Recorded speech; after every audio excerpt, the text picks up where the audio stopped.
조심하시지요. 그건 선비님은 절대 구할 수 없는 물건입니다. 글쎄요.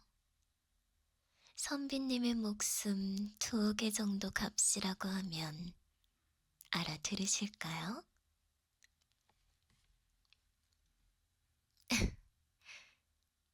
그렇게 생각하십니까? 그럼 어디 한번 깨뜨려 보시겠어요? 그래서 선비님은 무엇을 맡기러 이 전당포에 방문하셨습니까? 여기는 가치가 있는 것이라면 물건이든 아니든 모두 받아들이는 전당포입니다. 음,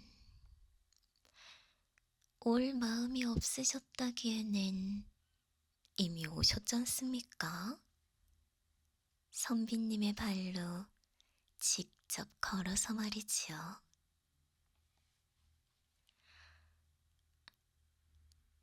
길을 가다가 붉은 문을 마주쳤고 호기심에 발을 들여봤을 뿐이다.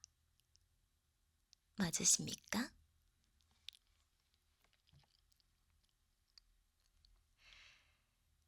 방문하시는 분들은 늘 그리 말씀하시더군요.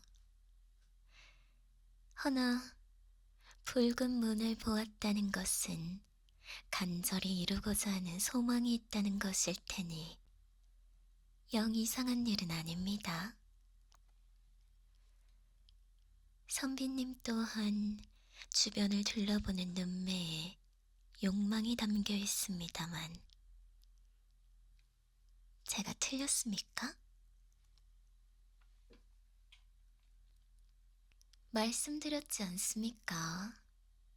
물건이 아니어도 된다고요. 선비님의 감정, 기억, 과거와 미래, 지금의 선비님을 이루고 있는 그 무엇이라도 가능합니다. 그럼요. 제가 선비님한테 거짓말을 해서 얻는 것이 대체 무엇이란 말입니까?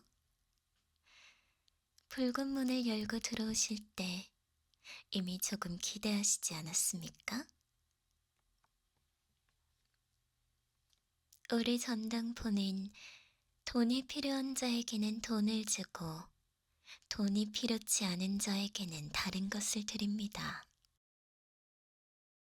보아하니 선비님은 돈이 아닌 다른 걸 원하시는 것 같군요.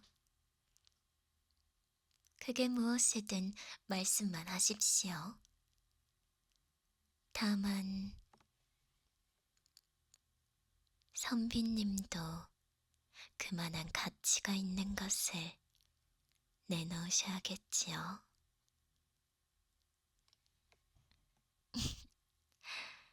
잘 알았습니다. 아주 귀한 소망을 품고 계시는군요. 가격이 제법 나갈 터인데 괜찮으시겠습니까?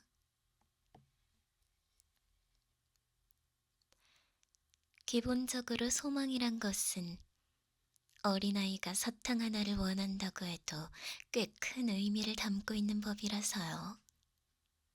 하물며 선비님 같은 분의 오랜 소망이라면 값이 오를 수밖에요. 마음을 정하신 것 같으니 준비해 드리도록 하겠습니다. 이쪽으로 따라오시지요.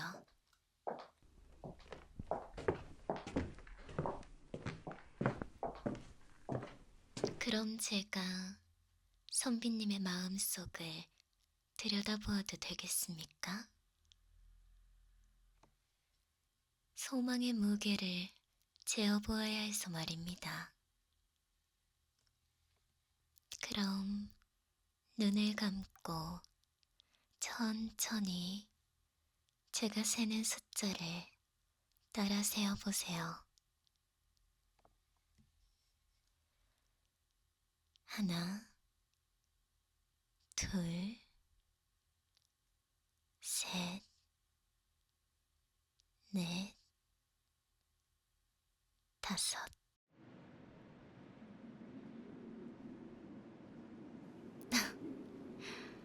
생각한 것 이상으로 삭막하군요. 여기는 선비님의 마음속 공간, 정확히는 소망이 보관된 곳입니다. 저기 덩그러니 놓여있는 저것이 선비님의 소망이겠군요. 소망의 가치는 크기에서 오는 게 아닙니다. 무게에서 오지요. 허나 제법 희한하군요. 대부분의 사람들은 여러 개의 소망을 동시에 쥐고 있는 경우가 많아 고르기 어려울 정도인데 말입니다. 선비님은 덩그러니 단 하나의 소망만을 갖고 계시니 조금 의아해지는군요.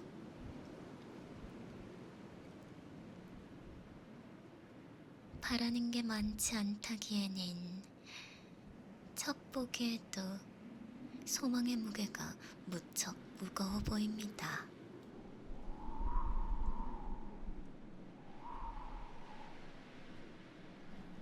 선비님의 소망이 맞습니까? 어딘지 망설이시는 것 같습니다.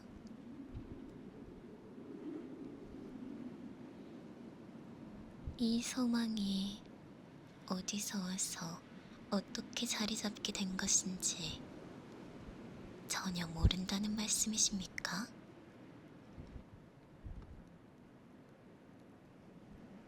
허면 이상하군요. 겨우 그런 의문스러운 소망 하나를 이루기 위해 선비님의 가치 있는 무언가를 기꺼이 내시겠다는 건가요? 어째서입니까?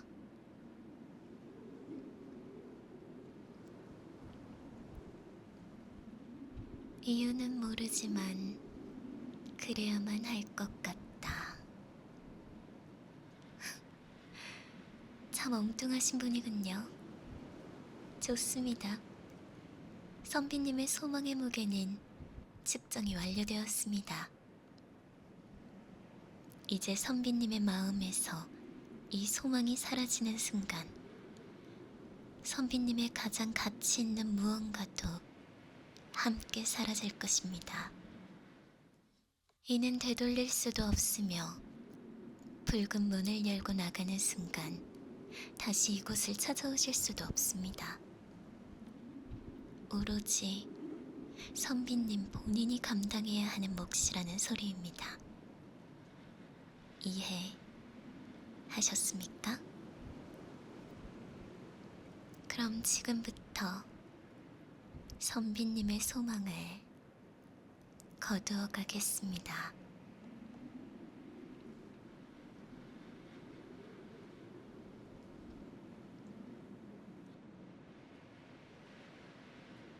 정신이 드십니까? 이곳은 다양한 사람들의 소망을 이뤄주는 전당포. 아마 당분간 선비님이 머물 곳이지요. 선비님이 원하시는 순간 언제든지 떠나셔도 괜찮습니다. 물론 지금 바로 떠나셔도 무방합니다. 배웅을 해드릴까요? 잠시 차를 내올 테니 앉아 쉬고 계세요.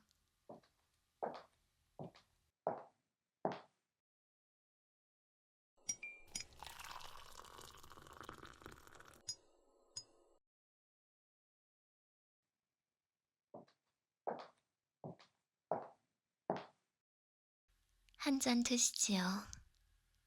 안개 낀 머리가 조금 맑아지실 겁니다.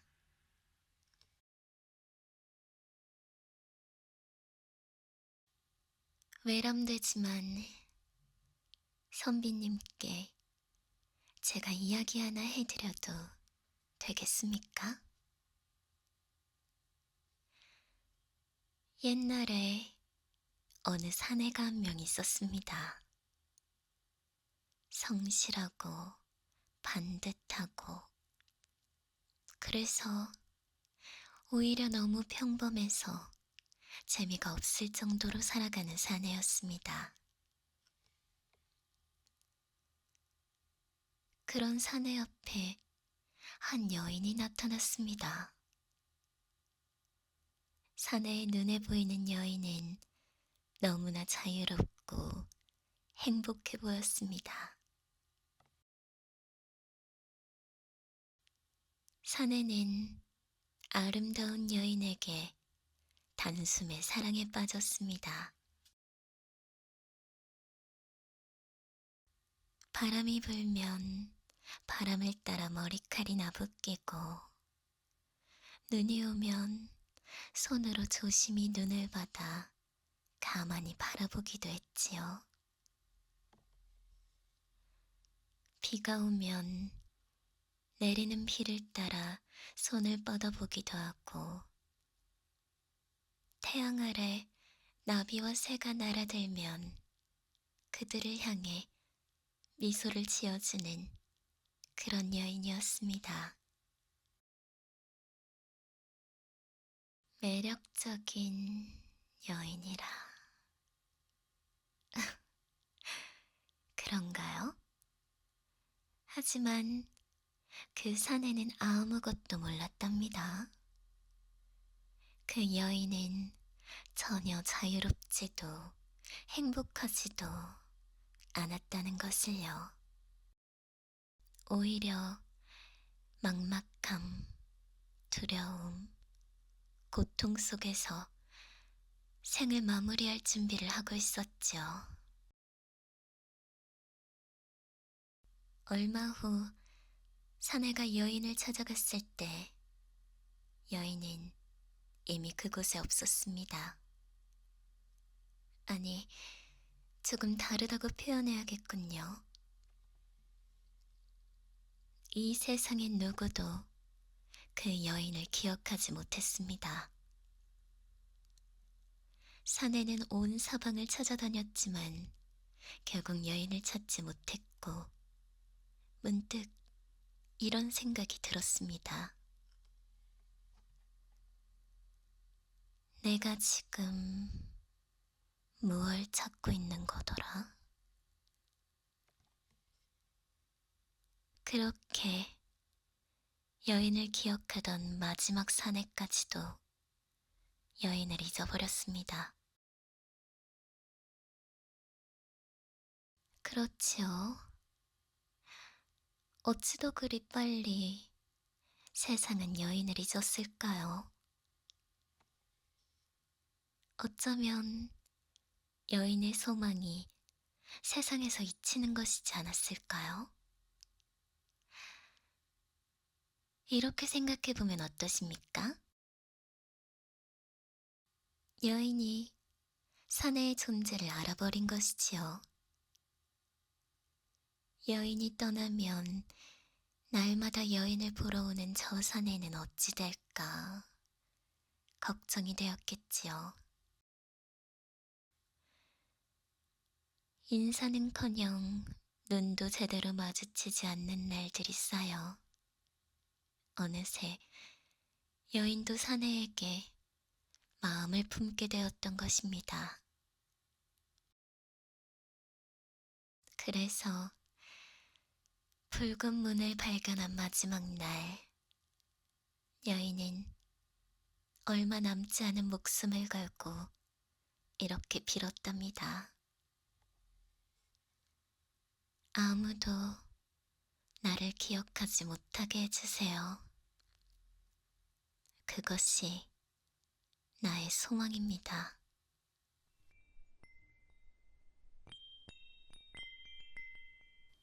그렇게 아무도 기억하지 못하는 채로 여인은 사라졌습니다. 그리고 아주 오랜 시간이 흘러 여인이 그 붉은 문의 가게의 주인이 되어 있을 때 한 사내가 찾아왔습니다. 사내는 그의 소망을 보여주었습니다. 단 한 번이라도 진심을 전하고 싶습니다. 사내는 기억도 나지 않는 누군가를 위한 단 하나의 소망만을 평생 담고 살아왔고, 그 소망을 이루어주는 대가로 모든 기억을 지불했습니다. 간절하게 간직하고 있던 평생의 소망마저 이제는 사내의 마음 밖으로 나와버렸지요. 이제 사내는 정말 아무것도 기억하지 못한답니다. 사내의 소망은 아직 이루어지지 않았습니다. 어찌하여 곧 이루어질 거라고 생각하십니까? 여인의 소망 때문에 사내가 여인은 잊었지만 존재의 각인까지는 잊지 못했으니까 반드시 여인을 알아보고 진심을 전할 수 있을 것이라고. 정말로 그리 생각하십니까?